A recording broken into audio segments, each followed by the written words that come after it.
In this video, we're going to go over what you can do if you're too tight when you perform.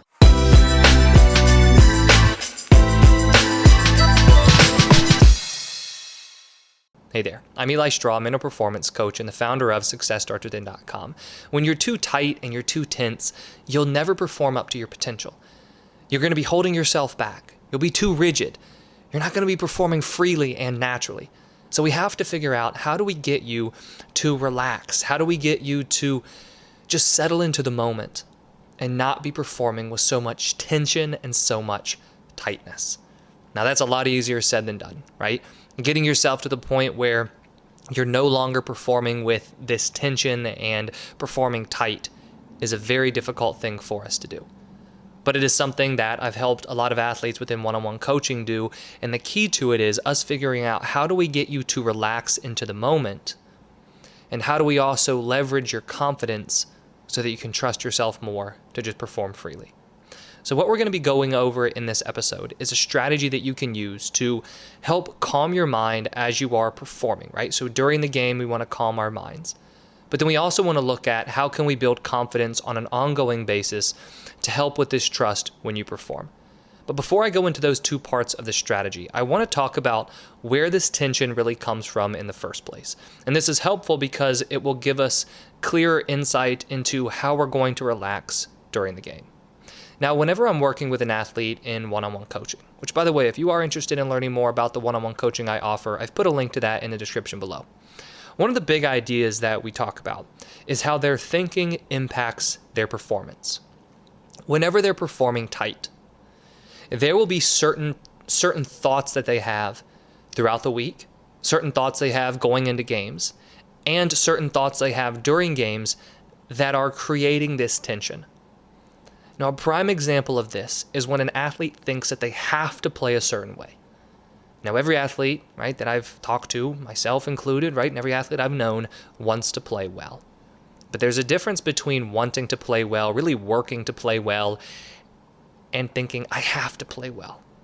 Because when we think I have to play well, this is usually followed by some consequence that we need to avoid, such as getting benched, having our stats drop, not making it to the next level, having coach mad at us, teammates mad at us.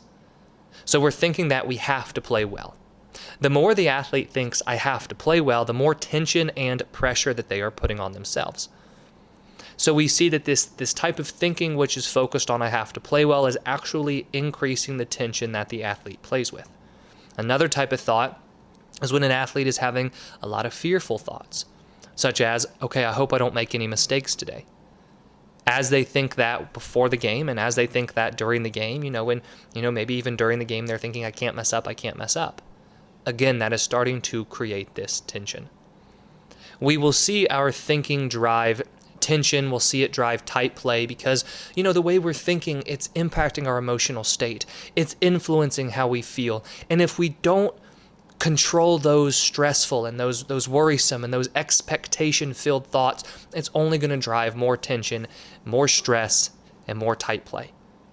So it's really the way we are looking at the game, the pressure we are putting on ourselves, the way we're thinking leading into the performance and during the performance, that is driving this tight and driving this tense play. So that brings me to this first idea, which is we want to work on relaxing while we play. And the first place that we want to look when it comes to relaxing while we play is figuring out, how can we have more relaxing type thoughts. Now, I don't mean relaxing thoughts like, I'm tired, I want to go lay down and just relax and take it easy. I don't mean thoughts like that, but I mean thoughts that help you relax into the moment, such as, I know that I can play well today. I'm happy to be out here performing. Let's just go out here and play our hardest. Those are such different types of thoughts than saying, I have to play well, I can't mess up, I hope coach doesn't get mad at me. Those are such different types of thoughts to have.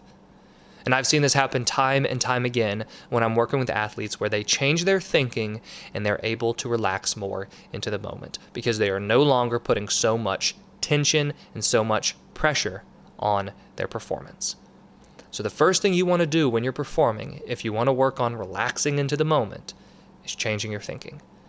Now, changing your thinking is something that takes a lot of work and a lot of repetition, because we have to separate our thinking into subconscious automatic thoughts and conscious thoughts. Now, our subconscious automatic thoughts, especially if you're playing with a lot of tension right now, are going to be negative. They're going to be focused on the expectations that you have for yourself. They're going to be focused on the pressure that you feel.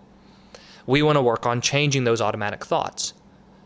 But right now in the moment, right, like if you have a game tomorrow or if you have practice today and you want to be less tight, less tense, that's when we have to use conscious thinking and a tool known as reframing to step in and change the way we're thinking in the moment. So an example of what reframing looks like, and this is honestly what I suggest you start practicing, is let's say I'm thinking I have to play well today. I would want to reframe that thought to, I trust myself to go out here and compete. Or maybe I say I can't make any mistakes today, and I would reframe that to, it's okay if I make a mistake, I'll learn from it and just move on and keep playing hard. The idea here is I'm trying to reframe these negative kind of expectation-filled thoughts into more confident building and calming thoughts in the moment. Now, when we work on altering our automatic thought patterns, again, like I said, that's something that takes time. And this is something that I focus on a lot within the Confident Competitor Academy program that I have, which is going to help you as the athlete work on reprogramming your subconscious mind and going from playing with anxiety, tightness, fear, and playing freely, right? Playing with confidence. So if you are interested in learning more about the Confident Competitor Academy, I put a link to that in the description below. But now while you're working on reframing your thinking, so trying to change your thinking from this tight thinking, this tension-filled, stressful thinking to more confident thinking, we also want to work on relaxing both mentally and physically into the moment by focusing on our breathing. And so something you can do here is you can work on using a tool known as mindfulness meditation going into the game. That's a fantastic tool to use to help calm your mind and calm yourself down before you play. But then while you play, you can use either count breathing, which is where you breathe in for a count of 4, breathe out for a count of 4. You could also use another rhythm like breathing in for a count of 10, breathing out for a count of 10. And you use that breathing routine over and over and over again to help yourself relax. I have a lot of tennis players who will do a count breath before every point. I have baseball players and softball players who do it before they go up to bat, in the field, before the pitch. They use count breathing. It's a great way to calm yourself down in the moment and to help you relax. In addition to the count breathing, what you could also use is something known as conscious breathing. Now, this is pretty similar to count breathing, but instead of trying to focus on taking a nice controlled deep breath, you just simply focus on the breathing rhythm you're already using. And this helps a lot, if you're a track athlete, right? So let's say you're running the 400. You're not going to be able to take deep breaths while you're running, but you want to be relaxed. So maybe you could just focus on the rhythm of your breathing. That's known as conscious breathing because we're bringing conscious awareness to our breath. But for yourself right now, if you are dealing with a lot of tight, intense play, what I would first recommend you do is focus on reframing your stressful thoughts into more confident and calming thoughts. And then also trying to use breathing, the mindfulness meditation before competition, and also some breathing during competition to help yourself relax into the moment. That's what we're going to call our short-term approach. But now let's take a long-term approach. And the long-term approach needs to be, how can you be building your confidence on an ongoing basis to help yourself trust yourself to play freely? Right? Because the more you trust yourself to play freely during competition, the more relaxed you're going to be. Because something that I was mentioning earlier was that our thinking and this stressful type of thinking specifically is what creates this tension. And a lot of that stressful type of thinking is going to come from the pressure we put on ourselves to perform well, which then creates this need to control the outcome. And that's what a lot of anxiety is about in sports. We're so stressed out about how we're going to perform that we're thinking and focused and worried about the result and the outcome, and we're trying to control the outcome. But we can't control the outcome. But what we can control is our preparation. And the more confident we are in the moment when we perform, right, the more we trust ourselves to go out there and play well, the less we have to control the outcome.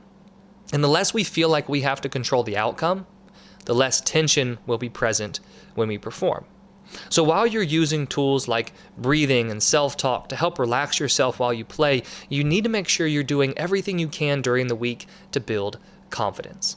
And now I like to look at confidence from two different angles. The first angle is going to be the one where we are thinking, well, how do we build confidence through physical practice, right? Physical preparation. And this is where you just need to be repping and repping and repping your skills, right? Fine-tuning your mechanics. And so you want to ask yourself, are you doing everything that you can do right now physically in terms of preparation to build this confidence in yourself? In addition to that physical preparation, we have to pair it with mental preparation.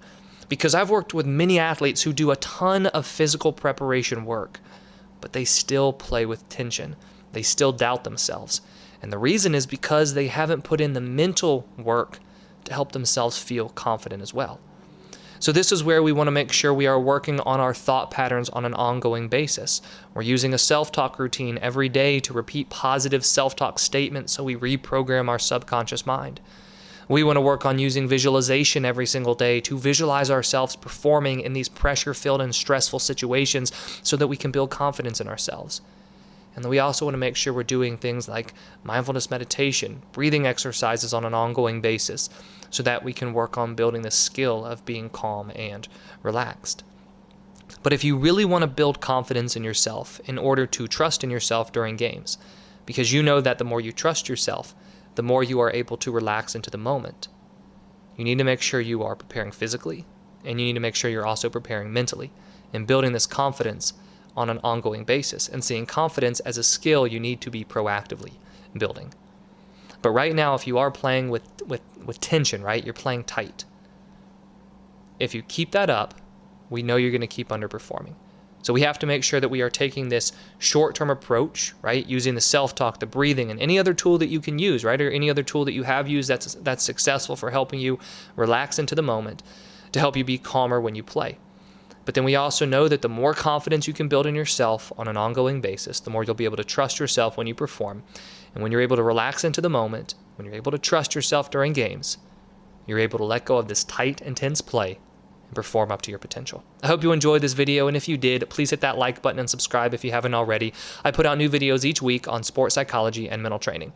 And if you have any questions about any of the sports psychology topics I covered in the video, or would like me to cover any other topics, please let me know in the comments below. Thank you for watching, and I wish you the best of success in all that you do.